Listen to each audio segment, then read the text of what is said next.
The opioid crisis has taken the lives of more than 500,000 Americans over the last 2 decades.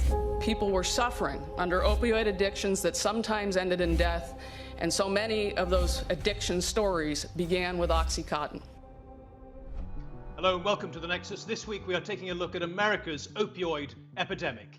It's said to claim the lives of something like 130 people every single day.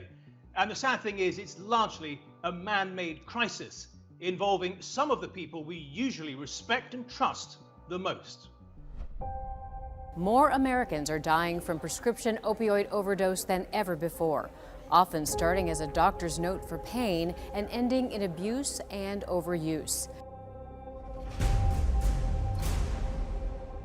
A large percentage of people that get addicted to these prescription-type opioids often resort to heroin. Ma'am, is there needles involved? Drug overdose is now the leading cause of death for Americans under the age of 50. It's too much. The epidemic has taken hundreds of thousands of American lives. How did this happen? Well, it started with men in lab coats. Purdue Pharma, the maker of OxyContin. They were that little match out in the forest that starts a forest fire.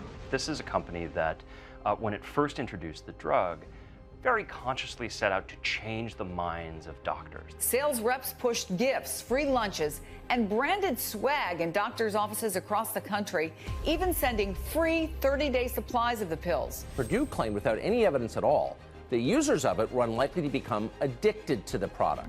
The rate of addiction amongst pain patients who are treated by doctors is much less than 1%.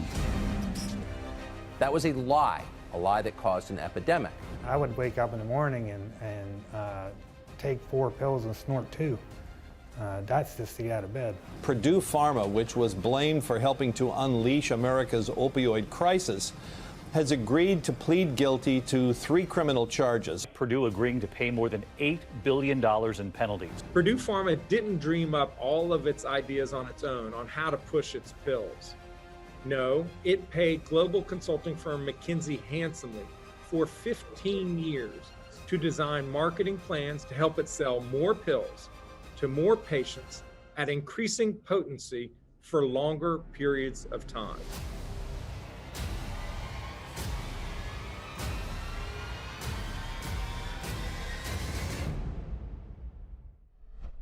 Okay, let's bring in our panel now. And a little later in the program, we're going to be joined by Beth Macy, who's a New York Times contributor and author of Dopesick, which is described as one of the most important books about the opioid crisis.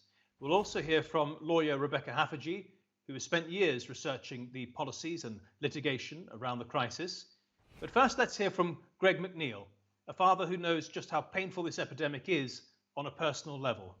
His son, Sam McNeil, passed away 5 years ago from an overdose, and he was just 28 years of age. Greg, thank you for coming on the program. Welcome. Thank you for having me. Your son, by all accounts, was a very positive young man, a football star. He was attending one of the best schools in Ohio. How did he get mixed up with opioids? Well, first of all, thank you for having me on today to tell Sam's story. Sam was an athlete. He played football in high school, and he loved the sport. And after high school, after he graduated, he was at a New Year's Eve party in 2007. And he got terribly beat up, actually defending a young lady's honor. And he wound up in the ER. And they had to put 3 screws in his face to kind of fix him back up. And they sent him on his way with a lot of opioids, mostly Percocet. Anyhow, 3 weeks later, he was actually back in the ER trying to get a refill for those prescriptions. And, you know, I didn't know it at the time, but he was actually addicted by then, that quickly. I didn't learn that until after we read his medical records, after he had passed. At any rate, this was kind of under the radar for us, and we didn't realize that Sam had become addicted so quickly. And it wasn't until 3 years later that my daughter found him passed out in the basement with a needle nearby, that we realized that not only was Sam addicted, but he had gone on to heroin. So as a family, we were crushed at that point, and we didn't know what to do. We turned and found help, though, locally. We got him into a great treatment program, and Sam, 3 months later, he was out of that program, and we thought he was good as new. Little did we know that he was in for the battle of his life. About 8 months later, he relapsed, and at that point, we decided that sending him to someplace locally didn't work. So we sent him to Florida. Once again, he went through a round of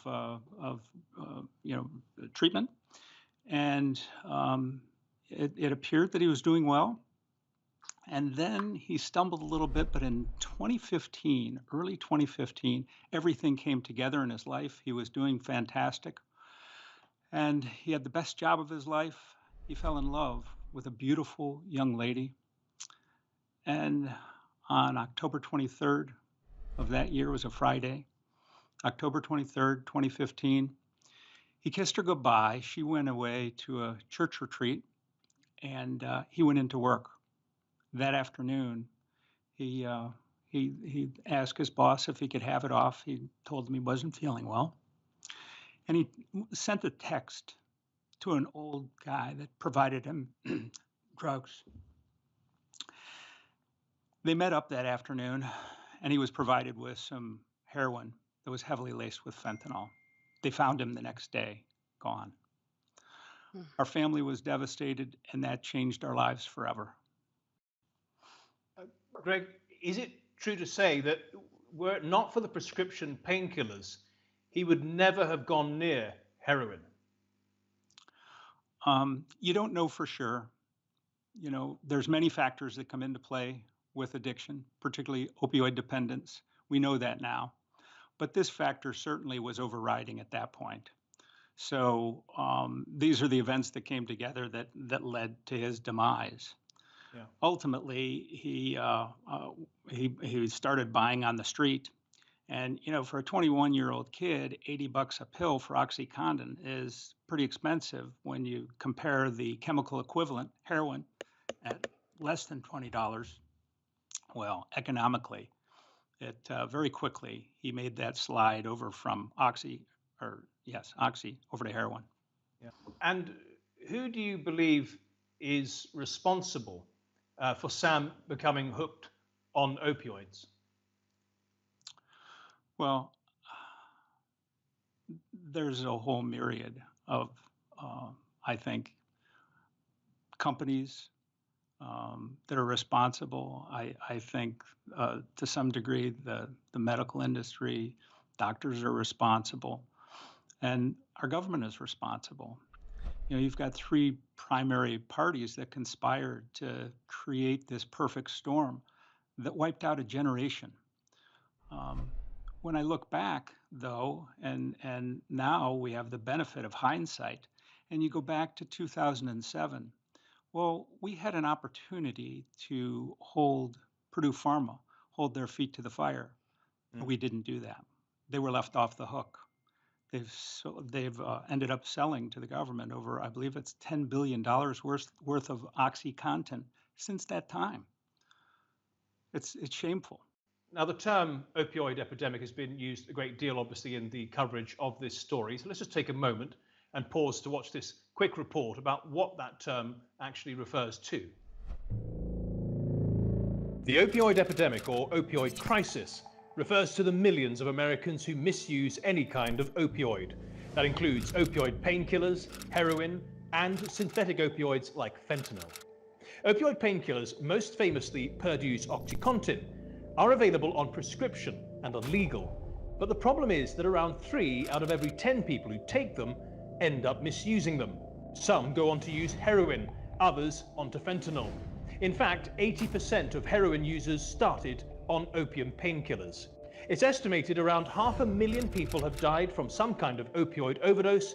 Since the late 90s, when pharmaceutical companies first managed to persuade doctors that their opioid painkillers were not addictive. A large proportion of those deaths occurred in poor rural communities and suburbs, but the epidemic reaches everywhere and has claimed the lives of the rich and famous too, including Prince, Heath Ledger, and musician Tom Petty, to name just a few. Now, this epidemic's been going on for a quarter of a century, and of course a lot of individuals, companies and politicians have been involved. But today we're focusing on the two companies you heard in our first report: Purdue, the pharmaceutical company that makes OxyContin, and Purdue's advisors, McKinsey Co. Purdue, which was predominantly owned by the extremely wealthy Sackler family, declared bankruptcy 2 years ago and agreed to pay out $8.3 billion to settle several lawsuits filed by dozens of states. It also pleaded guilty to 3 federal charges, including violating the Food, Drug and Cosmetic Act and violations of a federal anti-kickback law. The management consultancy firm McKinsey Co. just last week agreed to pay out around $600 million to settle claims by pretty much every state in the country that it turbocharged Purdue's sale of OxyContin. The firm maintains its past work was lawful and that the settlement agreements contain no admission of wrongdoing or liability. However, it did agree to abide by an earlier pledge not to advise any clients on any opioid-related business anywhere in the world. Here's Attorney General Maura Healey's reaction. Through a project McKinsey referred to as, quote, turbocharging the sales engine, McKinsey told Purdue and the Sacklers how to sell more OxyContin. This agreement with McKinsey is the first multi-state opioid settlement to result in substantial payment to the states to address this epidemic. Nearly every dollar of this settlement will go directly to support treatment, prevention, and recovery efforts. Now, Rebecca, from a lawyer's perspective, I know you've been looking at this crisis for some years now. How is it that McKinsey can pay out $600 million and still claim to have done nothing unlawful? Well, that's a benefit of settling before anything goes to court and there's a final judgment that is ruled upon. They can, say we will pay out this amount of money. We will, take these remedial steps, but we're not going to admit that we ever actually did anything wrong, that we actually broke the law. So, on the record, it looks as though they, are not technically liable for anything. Now, there is the court of public opinion, of course, and so the public may view all of this and the press around it and view McKinsey as having done something wrong, being guilty in some regard, or else they wouldn't have paid this large amount of money. Yeah, and what kind of advice did the consultancy give Purdue? They worked with Purdue for over 15 years. They came up with a strategy to help Purdue think about how to market their OxyContin product. They encouraged Purdue to focus on in boosting Purdue the Purdue sales of OxyContin by focusing on particularly high prescribing doctors, by trying to move patients to more potent doses. Those sorts of strategies to try to really boost the sales. And what was really interesting is that a lot of this advice and this consulting work was done after the settlement that was mentioned earlier in 2007. So it was actually after Purdue had been found had been charged by the federal government and settled, and then they were trying to repair and sort of figure out, okay, where do we go now to further increase our sales? Beth, you're welcome to come in. You've been researching these two companies. Yeah, I mean, some of the shocking things that stood out in the recent drop of documents were they told Purdue executives that, we could drive sales based on the idea that opioids, quote, reduce stress, making patients more optimistic and less isolated. We sell hope in a bottle was another phrase. When Walgreens were being more careful not to allow the misprescribing, and they realized that their opioid OxyContin prescriptions had gone down 18%. McKinsey advised Purdue to lobby Walgreens to loosen up. Loosen up. One of their craziest ideas was to give distributors a rebate for every OxyContin overdose attributable to pills that they sold. McKinsey estimated for Purdue that 2,484 CVS customers would overdose or develop opioid use disorder in 2019 from taking OxyContin. CVS never implemented that plan, fortunately, but that shows you kind of behind the curtain what was going on. Yeah, Beth, let's just take a look at this graph, which is incredibly revealing. It shows the OxyContin consumption in the United States and relates it to the same consumption in Europe. And you can see they pretty much work in parallel up until around the mid-90s.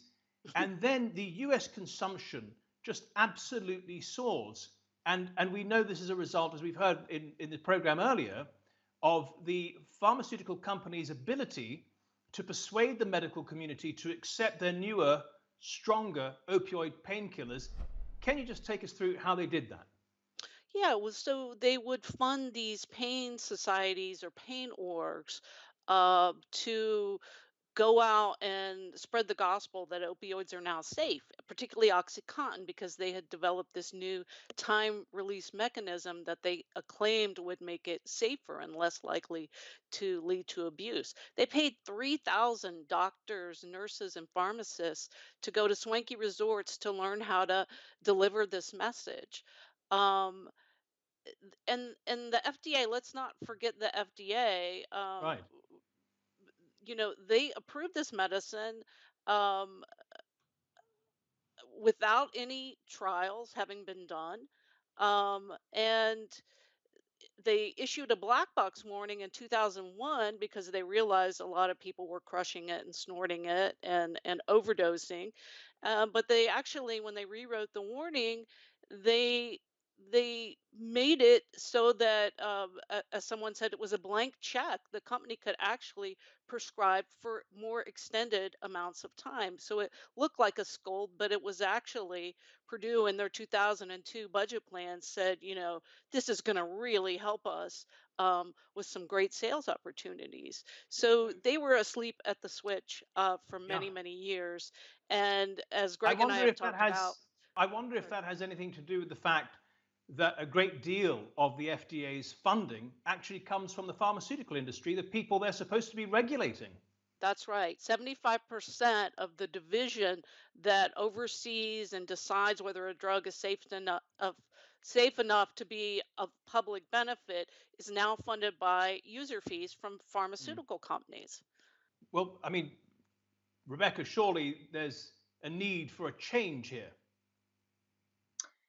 Yes, I mean, and to be fair, there has been an acceleration in government regulation of opioids and particularly prescription opioid analgesics and limiting the amount of prescribing. We had CDC guidelines at the national level in 2016. Those were advisory, but they, we have been shown in studies to have reduced prescribing. So really, I'd say starting around 2013, the states in particular, but also to a lesser degree, the federal government has been regulating more heavily here. I think the problem is it was a little bit too little too late. And then also now we've heavily regulated prescribing in such a way that seems to be restricting the supply of prescription opioids to some people who are chronically using those drugs and potentially inducing a shift to illicit markets as a result, because people can't get their prescription opioids prescribed anymore. When you go back to the late 90s and the pharmaceutical companies were persuading the medical community that these opioid painkillers were safe, they would say things like, barely 1% of people who take them would become addicted. Were they lying at that point? Yes. Well, they were basing this on small scale studies they had done. They were not large clinical trials. They were sort of more small scale trials that individual practices were doing and found, among our patients, less than 1% get addicted. And it seems to be helping them in their treating their chronic pain, and published these as letters to the editor in the New England Journal, which is not a peer-reviewed form of publication. So this is not a full-scale study. This has not been subject to peer reviewers. And somehow this like short paragraph that was published in a highly influential journal went on to be used as evidence that these drugs, in fact, are not addictive, and they are effective in treating non-cancer chronic pain. And so that was just a sort of unfortunate incident that occurred. I don't know if in today's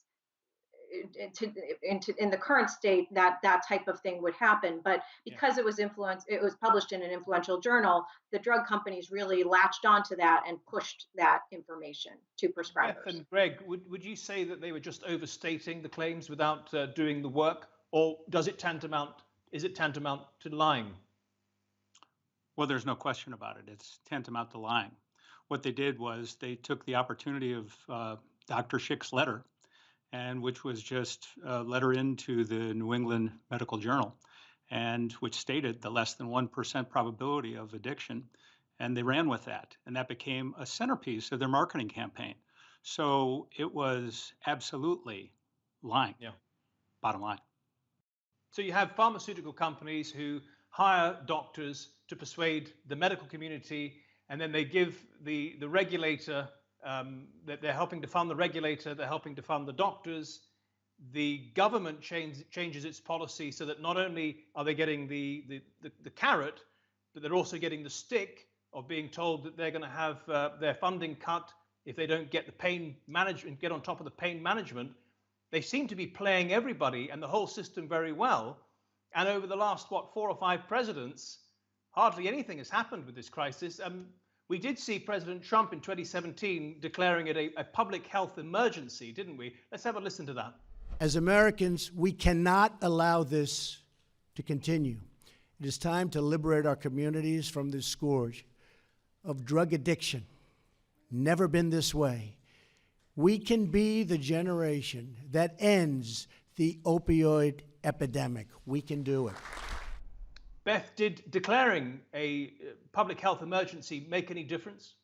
It really didn't. The Government Accountability Office itself has said that not very much at all got done under the Trump administration, which appointed political appointees rather than experts and scholars to be the point people for the opioid crisis. It was a lot of tinkering around the edges, most people believe. And Beth, how does the Joe Biden administration differ to the Trump one? In particular, I know that you have some concerns about his new pick for the head of the FDA, a woman called Janet Woodcock. Yeah, she was kind of the top cop over the division that approved all of these opioids, beginning with OxyContin. Curtis Wright was the top medical review officer.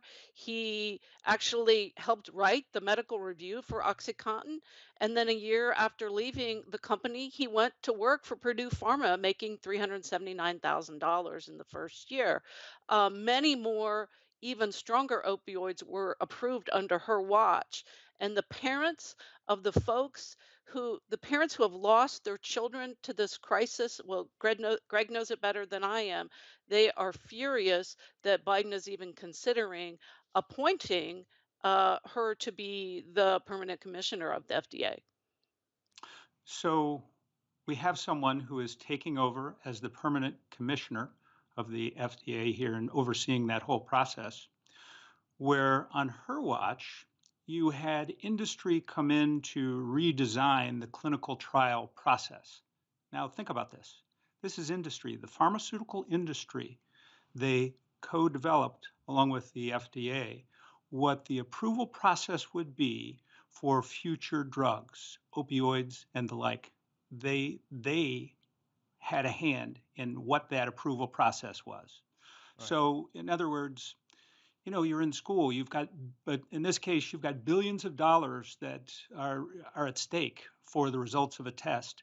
And you have the people that benefit that are designing that test. That's the equivalent of that. And now you're going to have the person who oversaw that, who's now back in with the Biden group. I don't see it. That doesn't make sense. That makes no sense. One of the things that the Biden administration has done to begin with, is they've tried to make a point of doing a sea change. Here in our country, we need to change this. We need to change this every, one side versus the other. We need unity, and we need to completely change this embattled environment that we have. And I think that the Biden administration, just starting off, they've tried to do that, reversing some of the policies that were divisive. So, but this would be an example of going right against that. This would be an example of, kind of rewarding someone who oversaw the loss of an entire generation, including my son. Greg McNeil, Beth Macy, and Rebecca Haffajee, thank you all for your contributions to the Nexus today. And thank you at home and on your phones for watching. Remember, you can see this episode and all our previous episodes on our channel on YouTube. Just type in Nexus TRT World. Until next week then, goodbye.